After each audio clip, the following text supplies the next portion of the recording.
हमारे शरीर के अंदर बीमारी आने के कुछ सिम्टम्स होते हैं। सिम्टम्स यानी कि शरीर बीमार होता है और सिम्टम्स देता है। सिम्टम्स के रूप में जैसे बुखार, जो फीवर है, तो fever is not a disease, it is a symptoms of disease. Naturopathy में, प्राकृतिक चिकित्सा में कहा जाता है कि बुखार कोई बीमारी नहीं है, बुखार तो केवल बीमारी का लक्षण है। कि अगर आपको बुखार आ जाए तो आपका इसका मतलब है कि आपको बॉडी को रेस्ट देने की जरूरत है, आपको बॉडी को आराम देने की जरूरत है, आपको डाइजेस्टिव सिस्टम को आराम देने की जरूरत है। इसलिए कहते हैं बुखार आ गया तो दलिया खिचड़ी खाना चाहिए, रेस्ट करना चाहिए, भागदौड़ नहीं करनी चाहिए। इसका मतलब कि अगर हमने उस समय पर ध्यान नहीं दिया तो आने वाले समय में और कोई भयंकर बीमारी आ जाएगी, है ना। तो अगर हमने फीवर के दौरान शरीर को रेस्ट नहीं दिया, खान पान को ठीक नहीं करा, अपनी लाइफ स्टाइल को ठीक नहीं किया, तो फिर आने वाले समय में और भयंकर बीमारी आ सकती है। तो फीवर क्या है? एक सिम्टम्स है कि अब आपके बॉडी में बीमारी की शुरुआत हो गई है। तो उसी समय हम एंटीबायोटिक खा लेते हैं, नेचुरोपैथी के हिसाब से हम रेस्ट कर लेते हैं, डाइट को ठीक करते हैं और फीवर ठीक हो जाता है। तो शरीर बीमार होने से पहले सिम्टम्स देता है।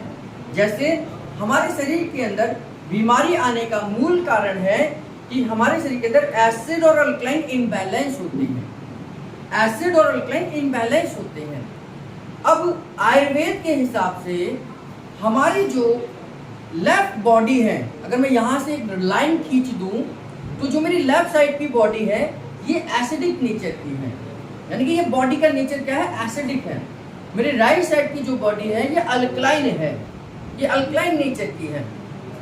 जब तक दोनों बैलेंस है तब तक मुझे कोई दिक्कत नहीं है, है ना। जब तक दोनों बैलेंस है तब तक मुझे कोई दिक्कत नहीं है। और इस बैलेंस को कैसे नापेंगे? तो इसके लिए हम ब्लड पीएच चेक करते हैं। ब्लड का पीएच ये हमें बताता है कि हमारी बॉडी बैलेंस है या नहीं है। तो ब्लड का पीएच कितना होना चाहिए? 7.15 टू 7.45 के बीच में होना चाहिए। अगर ब्लड का पीएच 7.15 से लेकर 7.45 के बीच में है तो इसका मतलब बॉडी में सब कुछ ठीक ठाक चल रहा है, ठीक ठाक चल रहा है। लेकिन अगर इसका पीएच या तो डाउन होगा या अप होगा, दो ही कंडीशन होगी। अगर ये बीच में है यानी कि जो मैंने लिखा है इतना ही है तो उसका मतलब सब बैलेंस है, सब कुछ ठीक ठाक चल रहा है। लेकिन अगर इसका बैलेंस नीचे की तरफ जाएगा तो इसका क्या होगा? ये एसिडिक ब्लड की तरफ जाएगा। इसको बोलते हैं हम, ये एसिडिक ब्लड हो जाएगा, है ना। और इससे अगर ऊपर जाएगा तो इसे हम बोलेंगे अल्कलाइन की तरफ जाएगा। तो जो नीचे की तरफ आएगा तो क्या होगा? ब्लड का नीचे एसिडिक जा सकता है, एसिड की तरफ झुकाव हो गया इसका, है ना। तो उस कंडीशन में हमारी बॉडी क्या हो जाएगी? एसिडिक नेचर में हो जाएगी। और एसिड नेचर हो जाएगा तो क्या होगा? मैंने बताया था कि लेफ्ट साइड की बॉडी क्या है? एसिडिक है ना। तो इस बॉडी में अलग अलग तरीके के सिम्टम्स आने शुरू हो जाएंगे।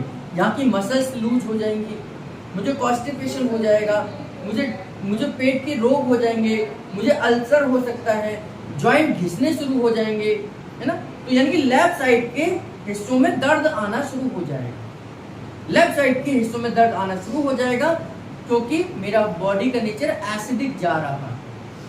इसी प्रकार अगर ये अल्कलाइन की तरफ चला गया यानी कि ये बढ़ गया तो ब्लड का नेचर क्या चला गया? अल्कलाइन की तरफ हो गया।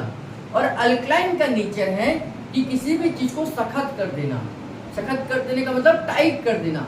तो मेरी राइट साइड की बॉडी, जो राइट साइड का हिस्सा है, ये टाइट होना शुरू हो जाएगा, इस हिस्से में दर्द आना शुरू हो जाएगा। बहुत सारे लोग आपसे कहते होंगे कि मेरी लेफ्ट साइड के हिस्से में दर्द बहुत ज्यादा रहता है। बहुत सारे लोग कहते हैं कि राइट साइड के हिस्से में दर्द ज्यादा रहता है। इसका मतलब कि अगर लेफ्ट साइड के हिस्से में दर्द ज्यादा है तो उनकी बॉडी एसिडिक नेचर की है। अगर राइट साइड के हिस्सों में दर्द ज्यादा है तो इसका मतलब उनकी बॉडी अल्कलाइन नेचर की है। न्यूरोथेरेपी इस एसिड और अल्कलाइन को बैलेंस करना जानती है। न्यूरोथेरेपी इस एसिड और अल्कलाइन को बैलेंस करना जानती है क्योंकि न्यूरोथेरेपी को पता है कि कौन कौन से ऑर्गन इस एसिड और अल्कलाइन को बैलेंस कर सकते हैं।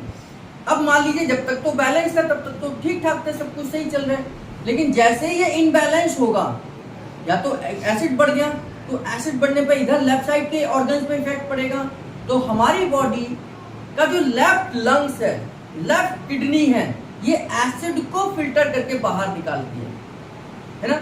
इसका मतलब अगर बॉडी का नेचर एसिडिक है तो हमारा लेफ्ट लंग्स और लेफ्ट किडनी ठीक से काम नहीं कर रहे हैं, तभी एसिड बढ़ा है। तो न्यूरोथेरेपी में हम लेफ्ट किडनी और लेफ्ट लंग्स को स्टिमुलेट करते हैं, बार बार करते हैं, और बॉडी के एसिड को बाहर निकालते हैं, चाहे वो फिर स्टूल के माध्यम से हो, चाहे वो फिर आपके ऑक्सीजन, आपके श्वास छोड़ने के माध्यम से हो, चाहे वो किडनी के माध्यम से यूरिन के रूप में हो, आपके डाइजेस्टिव सिस्टम को, आपके किडनी के सिस्टम को, आपके रेस्पिरेटरी सिस्टम को स्टिमुलेट कर कर न्यूरोथेरेपी आपके एसिड को डाउन करती है। इसी प्रकार जब आपकी बॉडी अल्कलाइन में नेचर में हो तो आपके लंग्स को, यानी कि राइट वाले लंग्स को, राइट वाले किडनी को स्टिमुलेट कर कर हम अल्कलाइन को डाउन करते हैं। तो अगर आपकी बॉडी का नेचर एसिडिक है या अल्कलाइन है, इन दोनों ही कंडीशन में न्यूरोथेरेपी डायग्नोज कर कर एसिड और अल्कलाइन को बैलेंस कर कर बीमारी का उपचार करती है। तो हमें कैसे पता चला? बीमारी आने से पहले बॉडी सिम्टम्स देती है, उन सिम्टम्स को समझना हमारा डायग्नोज है।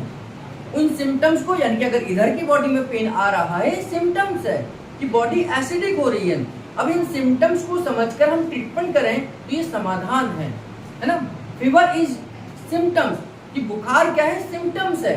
हमने उसके सिम्टम्स को समझा, बुखार में रेस्ट किया, आराम किया, ट्रीटमेंट कराया और बीमारियों से हम बच गए। अगर हम नहीं करें, कोई फीवर में अगर शराब पी ले या कोई खाना खा ले या हैवी खाना खा ले या नॉनवेज खा ले, तो उसकी समस्या बढ़ेगी या कम होगी? बढ़ेगी। क्यों? क्योंकि उसने फीवर में करा है। कहते हैं फीवर में ड्रिंक नहीं करनी चाहिए। क्यों नहीं करनी चाहिए? कि फीवर क्या है? ये एक इंडिकेशन है कि आपकी बॉडी इस समय पर बीमार हो रही है, आपको इसका ध्यान रखने की जरूरत है। अगर हम बदपरहेजी कर लें तो बीमारी और बढ़ जाएगी। तो इसलिए फीवर एक सिम्टम्स है, बॉडी में पेन एक सिम्टम्स है, मेरे कमर दर्द है, ये सिम्टम्स है, ये बीमारी नहीं है। सिम्टम्स क्या है? कमर में दर्द है। कारण क्या है? कमर में कोई नस दबी हुई है, कोई नस दबी हुई है, कोई मनका खिसका हुआ है, कोई चोट लगी हुई है, तो दर्द तो एक सिम्टम्स है।